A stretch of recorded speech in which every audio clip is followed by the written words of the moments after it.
Vincent Richards. Lequan Muhammad. Brandon Ball. Mario Wilkes. And I'm Malachi Welch. And we are here today to present to you our Youth Participatory Action Research. Now, there are a multitude of different problems in our community, but this one right here really stuck out to us. May I have 3 volunteers, please? All right, you, oh, of course. Please stand. I'm gonna come to you. Make sure you guys can see the screen.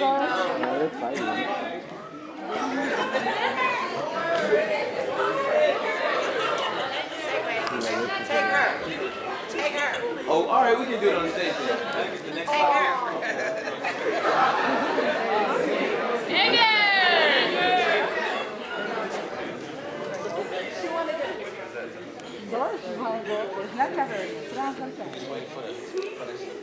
All right, can I get your name, sir? Jose.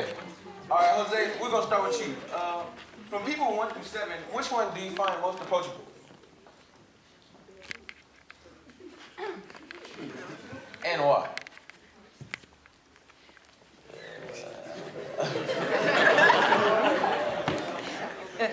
Most approachable that approaches me?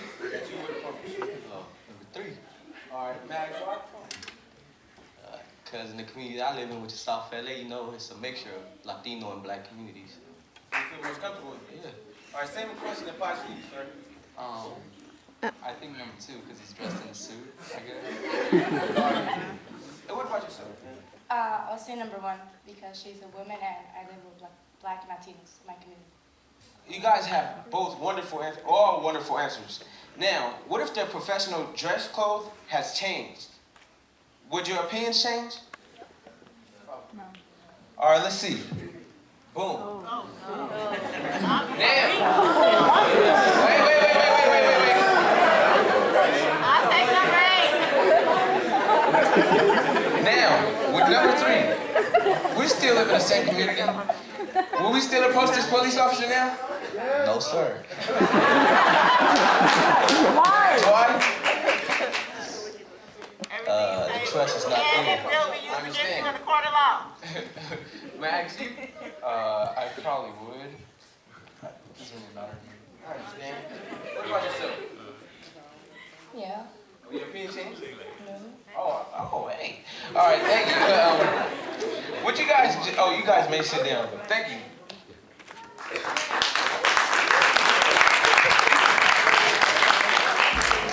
What you all just witnessed was a simulation of our research project that we had conducted at our school. We had given a survey upon 307 students, which makes up 61% of our population. Within the survey, it looks just like this, on a scale of 1 through 5 as an extremely, very, moderately, slightly, or not at all approachable. The survey is conducted of normal civilians like us, but dressed in both casual and police uniform. All the information conducted led us to this research question. How does prejudice influence relations between police and students of South LA? This young man here, for instance. 37% of Black male students find him extremely or very approachable. Latino male students at 35% find this man to be extremely or very approachable. While in uniform, LAPD, Black male students, you find a decrease from 37% to 24%.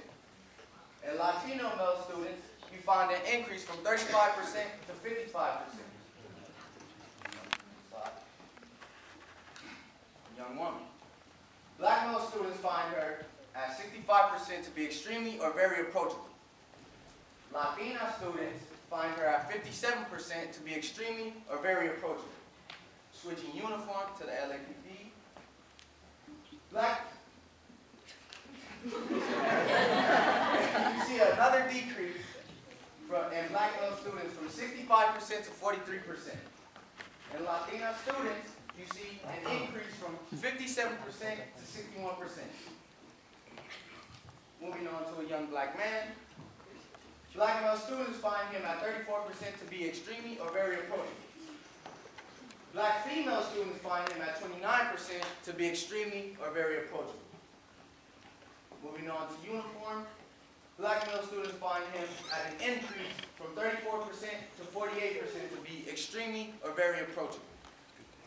Black female students find him at an increase to be from 29 to 53% to be extremely or very approachable. Findings from the survey suggested that 1. Most young Latina females find police officers to be extremely or very approachable. 2. Most young African American men do not find police officers to be extremely or very approachable. 3. We did find that most students surveyed indicated that while not in uniform, young African American men were not as approachable. Which brings into consciousness our own bias. Now, in addition, we surveyed students to see who has had negative encounters with law enforcement, and 74% of them have. This relates to Skolnick's theory. Skolnick's theory is basically if an individual has a negative encounter with a certain group of people, they tend to develop a bias, which means that they no longer like that person or like that group of people, or that they feel just a specific form of way about them. And by creating that bias with, let's say, those of our community against law enforcers tend to do the same thing and create a bias back, creating tension between the two groups. Also, when surveyed, students in the Los Angeles community believe that police officers do not always have good intentions. Which brings us to social learning theory. Social learning theory is a person can adopt somebody they hang with frequently their beliefs because of what they have experienced. For example, if my brother was to be harassed by a police officer or any individual, I would grow the hatred and animosity towards them because of his experiences, not because of what they did to me, but to him. 74% of students that we surveyed believe that police officers does not make our schools feel safe.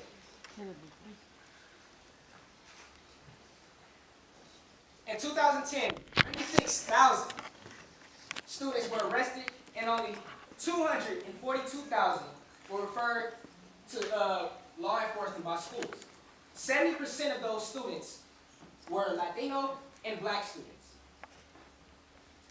And we chose to partner with the BSS, which is the Brother Son Self Coalition, which is a combination of many organizations, all set out to improve the educational system. And in that, we focused on the removal of suspension. For example, if a student refused to give up their phones, it shouldn't result in suspension. And also, we focused on removing police officers from campuses and increasing the implementation of social justice and counselors on campus. So if a problem was to break out, a cop wouldn't be needed to address this issue. Social justice counselors would be necessary to solve this problem.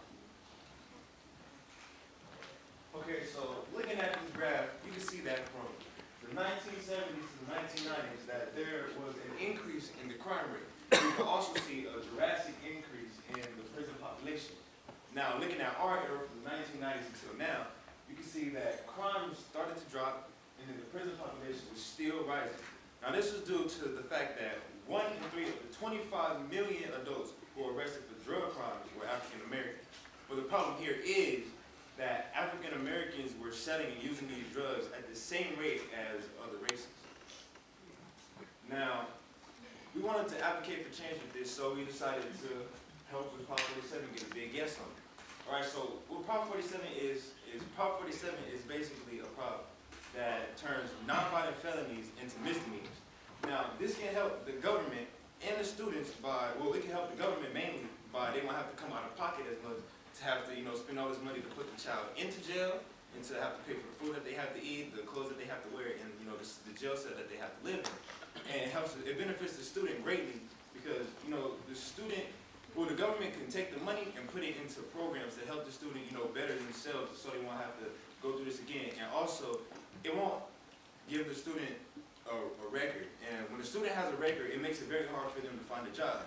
And when a student can't find a job, all they're gonna do is go right back on the streets and do the same thing that they had to do to get their money. Change starts with us. Change starts with you, and you. Through the power of research and dedication, we have the ability to change our community for the better. So I need you guys to ask yourselves, what can you do to advocate for a change? So, with that being said, we would like to show you all a PSA on our brothers that are also in the community, their response to the negativity in our community.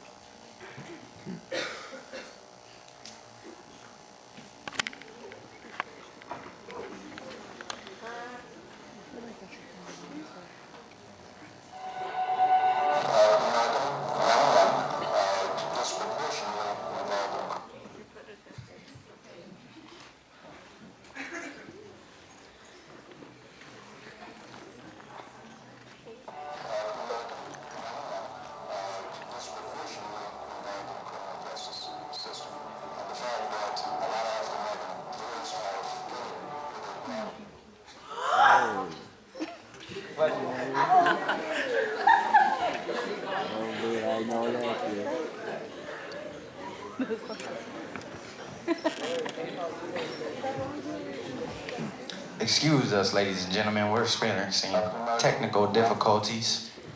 You must give us 1 second. But I have one question. How's everybody doing today? Are y'all good or are y'all really good? Are y'all good or are y'all really good? Can I feel it? Because I ain't really feeling it right now.